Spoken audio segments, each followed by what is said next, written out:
Hey guys, Matt here. Welcome to another Force of Will US deck spotlight video. I have just an absolute fun one for you today. 3 Musketeers. Shout out again to the BC Comix guys who gave me the initial list. The deck is an absolute blast to play. It's definitely a more aggressive deck. I know the first thing you're saying, oh no, dies to split, oh no!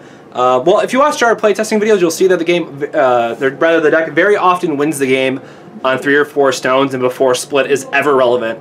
So definitely look at this deck as something that's going to win, and it's not something that you're going to have to be too worried about split. I actually added 2 special stones knowing that split was not an issue for this deck, because if the game goes long, guess what? You lost it anyways. And if they, oh no, I lost to a 1800 damage split, you lost the game like 6 turns ago, man. That's not when you lost it. So just use the normal shell, but we'll talk about the ruler a little bit, then get into the stone lineup, and then lastly talk about what makes the deck good and what makes the special changes that we made to the list. Alright, up first we have DArtagnan. For those that are not familiar with the card, his other side is Puss in Boots. And the only relevant text on that is that all your Musketeer Resonators cost 1 less. And that if you have the 3 Musketeers themselves in play, you get to J-activate for free. The thing I want to bring up on this side in particular is that it definitely, one of the things that I forgot is that it definitely has target attack and pierce, which you'll find out in some games has just been extremely relevant that it has target attack. On top of that, it gives all your all your Musketeer Resonators plus 400, plus 400. So he's definitely a card that can come down, have a huge impact on the board if you combo out certain Musketeers, and suddenly all your, previously might have been a little bit underwhelming threats, all get plus 400, and have an insane body on them. So, going into the stones next, we have our classic Pure Stone. I like to match all the Pure Stones to what I'm going to be calling. So, in this deck, you're going to be calling green all the time because all the Musketeers are green with the exception of Ryoma, and it's usually what you want to have your will turn into anyways. And then we have a 1 Feethsing stone. This is one of those things that I added just to add it. Being able to protect your guys from a removal spell can definitely be helpful because there's going to be some turns where you just happen to have the extra 2 will available, and it's something else that your opponents have to play around. Then we have 4 of Gusting Skies. This is just to play our, again, every stone in this deck is going to be win because that's going to be our most important first turn. And then we use the light for some cards on the sideboard or protection of the seraph. And then lastly, 4 of Blasting Waves. Which is mainly for ame, but we'll go a little bit more into the actual color discussion when you see what stones are being used for what spells. But definitely, again, cannot stress enough, keep it 3 color. You want to just max out on the special stones. If you die to split, again, you probably lost that game a few turns ago before that. Going into the Resonators, so I'm going to split this up a little differently than how we would normally do it. So I'm going to talk about the Resonators first and then talk about the spells and other stuff. So the biggest change I made was the BC Comix guys had 4 Gretels in the deck.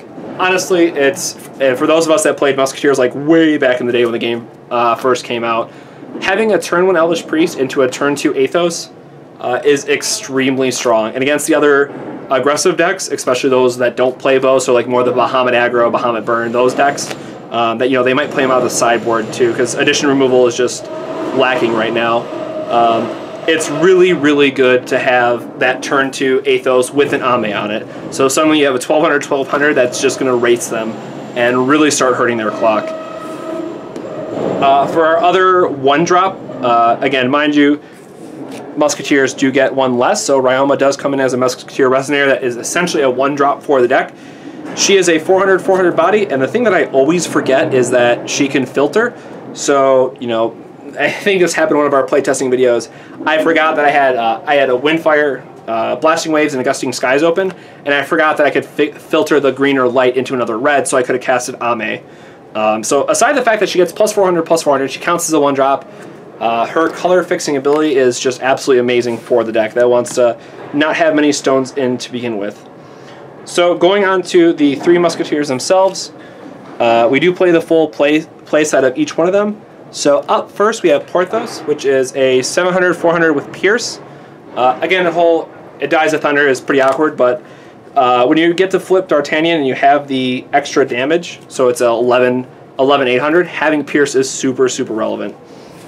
One of my favorite cards of the deck, or at least out of the 3 Musketeers, is Aramis. Too often I've been able to set up a turn where on turn 2 or turn 3, I completely empty out my hand. If they don't have the Flame King shout on the next turn, Judgment for free, play like another ame out of my hand or something, and just have insane board presence. So again, the deck is super weak to either Flame King shout or the new Sylvia's, I forget what the effect is, but or the name of the actual card is, but it deals 500 damage to all Resonators. Those are cards you definitely have to look out for and think about how it's going to impact your game. So if you're seeing a lot of those, and this is probably not the deck for you, but it's a fun deck nonetheless. And then our hero, the main guy, for Athos. When it enters the battlefield, you get to essentially search your deck for an addition, put it onto him for free, and depending on what deck you're going against, it can just have insane value. So I'll go into a little bit more of that. So what are the additions for the deck? Turns out there's a lot of them, and a lot of them have different purposes. So up first, 4 of Ame, probably one of the best ones that you're grabbing to begin with. Gives them plus 400, so again you have a 1200 body that whenever they block, if they try to chump block him, turns out they're still going to take the damage anyways. So it's a very real threat that they have to take care of.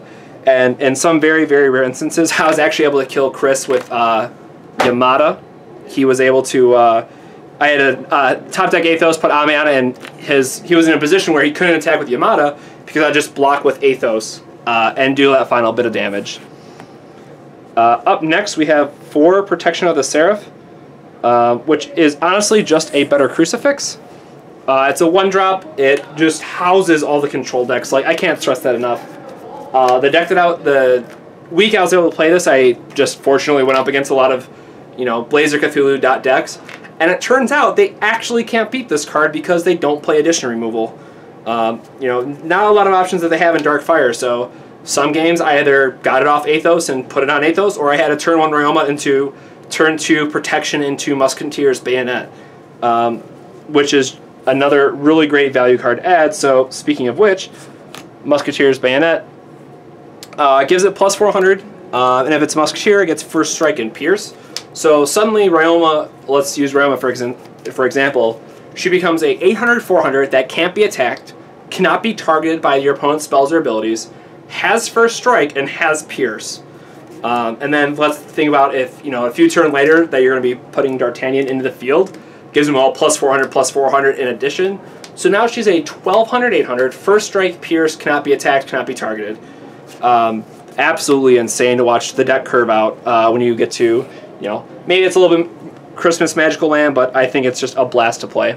And then the last card, Special Armor, which is the one card I didn't know what to make it, so I've just kept it in the deck. There's been a couple times where they'd go to play Carmilla, and Special Armor is, whenever it would be destroyed, just get rid of this card instead. And it was just good to, they waste their turn playing a 4-drop. Sure, they get 800 body out of it, but I still have my Resonator on the field. And it turns out 800 is not a big deal for this deck to deal with all the additions that we have. So those are all the additions that we play. And then to round out the deck for just different kind of spells we have 3 Demon Swords, which is just great for D'Artagnan. Giving him swiftness when he has Tar Attack and Pierce is just absolutely amazing. Sometimes getting that extra damage off him, if you just, you attack with your Resonators first, you go to attack with D'Artagnan, sack a bunch of Resonators, give him plus more damage, and then you're swinging for like 1400 to 1600 damage with Pierce. Is sometimes just enough to end the game on the spot. Little bit less relevant, but it's still something to consider, is that it also is to be able to protect your guys from Little Dread, the stealing effect, if for whatever reason they don't have a Protection of the Seraph on them. So it's another way to play around those cards, or get around anything that wants to target your guys if your opponent gets some benefit out of it. So sometimes banishing your own Resonators is just good enough. It played a 1 of Marybell. It's good for just destroying Regalia. I mean, it's just a good, very versatile card. Being that it's a 1 of and we don't actually have any way to find it with either Percival or a lot of draw effects, I wasn't sold on it, but I decided to keep it again. Sometimes you just need to destroy a Death Scythe, or you need to destroy a bow, or something of that nature, so it's definitely worth keeping in. And so you can think of a better card. And then lastly, we have 2 Sprints of the Beast Lady. This is a card I keep going back and forth on. I love the fact that I can pump D'Artagnan. Again, he has Pierce. Some games I was actually able to It went long. Thankfully, I didn't have split, but in a super rare, probably will never happen instance, I was actually able to double sprint with D'Artagnan to make him, what is that, a 2200 with Pierce and kill my opponent that way. So again, on the realm of things that probably should never happen but just happened to, I had a very beefed up D'Artagnan with Pierce that was just very good value. Some people might say that this could be bonsai, and that's fine too. I just really like Sprint of the Beast Lady for giving the 600 defense as well. A few times it has been relevant, but you know, just basically being able to give all your Musketeers plus 1,000 between the 400 buff from D'Artagnan and then the 600 from Sprint of the Beast Lady has been pretty good. So that's all I got for this one, guys. Again, if you're going against a lot of Blazer Cthulhu decks or a very dark fire heavy meta, definitely show up to this with your locals one week and just steamroll them if everyone's on the Blazer Cthulhu train. I think with our Blazer Cthulhu matchup, it sits at 7-1 right now. And of course, you bring in the remove target Darkness Resonator from the game out of your sideboard and different cards like that that are just absolutely housing those decks right now. So again, pros to the deck, very good against control with being very, very aggressive. If they don't have a lot of addition removal, you can just really get under them and steamroll your opponent.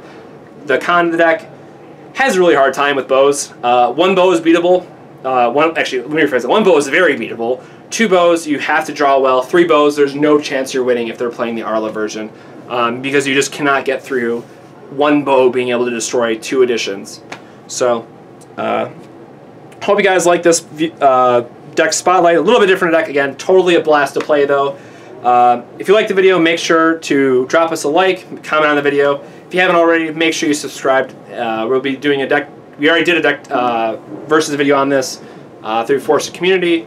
We'll have some other ones coming up for you soon. So if you guys like the deck spotlights, the duel series, whatever your favorite video series is, let us know. We want to keep focusing on those. And thanks for watching. We'll catch you on the next FOW101 deck spotlight. Have a good one, guys.